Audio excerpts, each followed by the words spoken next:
Muitas felicidades para todos vocês, os ouvintes. Hoje, 30 de dezembro, última sexta-feira do ano, e nós estamos aqui para falar de um assunto que tem por título arrependimento. Já temos falado de arrependimento, mas hoje nós vamos nos aprofundar um pouquinho mais a respeito de arrependimento. Nós vamos começar orando e desejando a todos aqueles que nos pertencem as bênçãos do Deus vivo, do Deus maravilhoso. Nossa gratidão sempre é aos alunos, para os pais e todos aqueles que nos pertencem, inclusive todos aqueles que trabalham colaborando com a Escola do Pensar. Oremos. Pai eterno, nos entregamos inteiramente em Tuas mãos. Nós precisamos de Ti, Pai Santo, e todos aqueles que estão nos ouvindo precisam também de Ti. Pai Santo, que o Espírito de Deus esteja conosco, que possamos sentir a necessidade de conversar, de nos converter, de nos arrepender, para que possamos então ser, através de Cristo, merecedores da Tua santa graça. Pedimos ainda, Senhor, por todos aqueles que estão necessitados. Pai Santo, a humanidade sofre com os efeitos do pecado, mas, Pai Santo, lembra-te de nós a cada momento e quando Tu vieres, queremos ser contados entre os Teus eleitos para glorificar e adorar por todos os séculos. Em nome de Jesus. Amém. Arrependimento. O que seria isso? Qual é a importância que Deus dá para este ato? Nós podemos ler em Marcos 1, verso 4, o seguinte: apareceu João Batista no deserto, pregando o batismo de arrependimento para remissão de pecados. João Batista, sabemos que foi o precursor de Cristo. Ele era primo de Jesus, filho de Zacarias e de Isabel, e então ele nasceu para vir trazer o arrependimento, o convite ao arrependimento dos pecados. Ele é o segundo Elias. Elias veio para fazer isso também. E Jesus diz claramente que João Batista é o que vem em nome de Elias para pregar arrependimento. Vejam a necessidade que temos de nos arrepender. É uma obra do Espírito Santo. Vamos agora em Mateus 4. Mateus, que é um livro antes, no capítulo 4, ele diz no verso 17, diz o seguinte: daí por diante, passou Jesus a pregar e dizer: arrependei-vos, porque está próximo o reino dos céus. Não foi só João Batista que falou de arrependimento. Jesus também, a começar a sua obra pública, a sua vida pública, ele batizou-se no ano 27 da era cristã, e ele então, durante 3 anos e meio, ele pregou este evangelho, e ele começou pregando arrependimento. Arrependei-vos, porque está próximo o reino de Deus. O reino de Deus é o próprio Jesus, que ele veio para salvar-nos, para redimirmos aqueles que aceitam a obra do Espírito Santo de arrependimento. Indo agora para Lucas, que é o terceiro evangelista, no capítulo 13, Lucas 13, verso 13, 3, diz assim: não eram, eu vos afirmo, se porém não vos arrependerdes, todos igualmente perecereis. O que acontece com uma pessoa que não se arrepende dos seus pecados? Perece. E nós não nascemos com a vocação de perecer. Nós queremos viver, nós queremos permanecer louvando e bendizendo o nome de Jesus por todos os séculos. E para isso é preciso arrependimento. Arrependimento dos pecados, dos erros. Nós não sabemos nos arrepender. Nós não sentimos arrependimento porque é um dom de Deus. E então a gente pede a Deus que mande o Espírito Santo trazendo o arrependimento, a dor pelo pecado. Isto então vai consertando a nossa vida para que possamos nos tornar perfeitos como Cristo é perfeito. Continuando ainda em Marcos, capítulo 6, versos 11 e 12. Marcos, capítulo 6, 11 e 12. Lá vamos encontrar isso daqui. Se em algum lugar não vos receberem, não vos ouvirem, ao sair de dali, sacudi o pó dos vossos pés, em testemunho contra eles. E no 12 diz assim: então, saindo eles, pregavam ao povo que se arrependessem. Quando Jesus mandou os seus discípulos, seus apóstolos, saírem a pregar, ele primeiro deu o exemplo, ensinou, e ele agora manda de 2 a 2, e ele dá essa instrução. Se em algum lugar não receberem vocês, nem ouvirem vocês, saiam dali, sacudam o pó dos sapatos, dos pés, em testemunho deles que não receberam. E no 12 ele diz: então, saindo eles, pregavam ao povo que se arrependesse. Então, o nosso destino, a nossa necessidade é arrependimento. E vamos agora a Atos 17, verso 30, diz assim: ora, não levou Deus em conta os tempos da ignorância, agora, porém, notifica aos homens que todos, em toda parte, se arrependam. Todos, em toda parte, é preciso arrepender-se.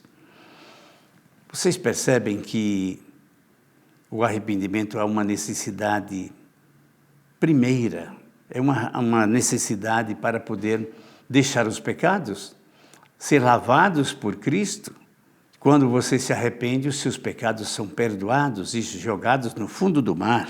E ainda, nós vamos para Apocalipse 3, verso 19, e lá encontramos o seguinte: eu repreendo e disciplino a todos quanto amo. Jesus está dizendo que repreende e disciplina aqueles a quem ele ama. Sê, pois, zeloso e arrepende-te. Deus ama, ele nos quer, ele traz a salvação e ele pede que nós sejamos zelosos e arrependidos. Vocês percebem que o arrependimento ele está presente em toda a Bíblia? Arrepender-se é uma condição sine qua non. Sem ela, não existe salvação. Marcos ainda, no capítulo 2, verso 17. Tendo Jesus ouvido isto, respondeu-lhes: os sãos não precisam de médico, e sim os doentes. Não vim chamar os justos, mas vim chamar pecadores. Quando uma pessoa descobre que é pecador, sente que é pecador, pede arrependimento e deixa de pecar para ser justificado pelo sangue de Cristo.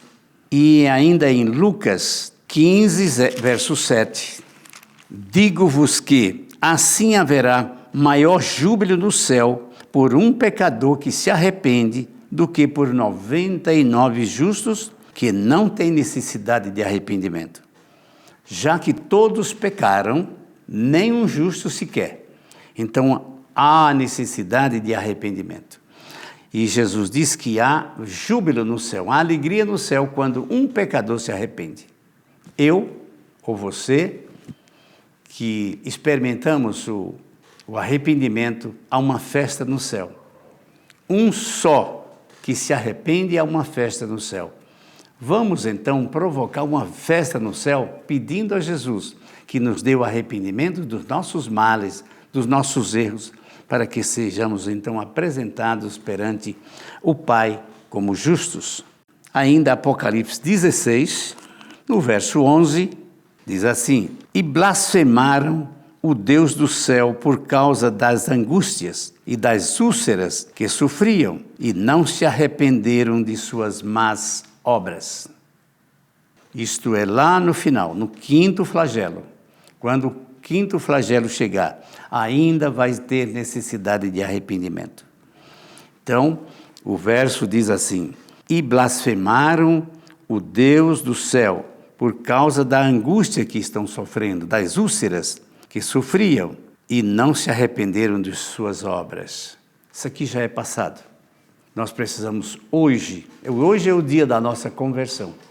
Peça hoje perdão a Deus, para que Ele o perdoe e possamos ser justificados por Cristo. o final é Romanos 2:4.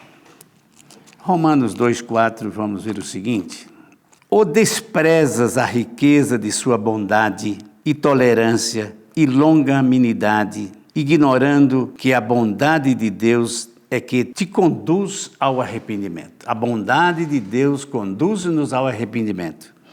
E a gente precisa vencer o quê? Todo o mais que vem para nós. Todas as coisas que não servem, nós precisamos abdicar delas e pedir arrependimento. Diz aqui o verso 4. Ou desprezas a riqueza da bondade de Deus e a tolerância de Deus e a paciência de Deus, ignorando que a bondade de Deus é que nos conduz ao arrependimento. Como é que nós vamos ser conduzidos ao arrependimento? Pela bondade de Deus, dando-nos o conhecimento dos nossos pecados, buscando o auxílio do Espírito Santo. O Espírito Santo é a terceira pessoa. Nós precisamos dele permanentemente. Deus Pai enviou a Jesus. Jesus veio e nos salvou através de sua vida. E ele prometeu, antes de subir para o céu, eu vos mandarei o Consolador. 10 dias depois que ele subiu ao céu, o Espírito Santo desceu, se bem que ele já atuava na terra, mas de uma maneira agora, de uma maneira muito mais eloquente, mais visível, para que haja todos os dons que nós devemos ter, dom de pregar, dom de profetizar, dom de ensinar, dom de curar, até dom de línguas também, apesar de ser o 9º, ele hoje também é importante. Quando alguém não sabe uma língua, sempre tem um tradutor que vai auxiliar ao Espírito Santo. É um dom do Espírito Santo, o dom da tradução, de conhecer diversos idiomas. E Deus mandou isso também, lá em Atos 2, é bem visível isso aí. Meus prezados, que busquemos a Jesus através do Espírito Santo e busquemos o Espírito Santo pedindo a Jesus. Ele é quem nos consola, nos convence do pecado, da justiça e do juízo, e assim seremos justificados para que possamos, pelos méritos de Cristo, alcançar a vida eterna. É o nosso desejo a todos vocês. Vamos orar. Eterno Pai, mais uma vez nós nunca nos cansamos de pedir perdão a Ti e de louvar e bendizer o Teu nome. Pai Santo e Eterno, quantas pessoas vão nos ouvir, que elas possam ter o conhecimento e o convencimento e a conversão para que possamos viver uma vida reta segundo Cristo deseja para nós. Pai Santo e Eterno, nós vivemos em dias muito difíceis, mas com a Tua graça nós seremos vencedores. Pai Santo e Eterno, nós não queremos nos perder, mas queremos pertencer a Ti para louvar e bendizer o Teu nome. Em nome de Jesus, pedimos agradecidos. Amém. Feliz sábado para todos vocês e que Deus nos abençoe.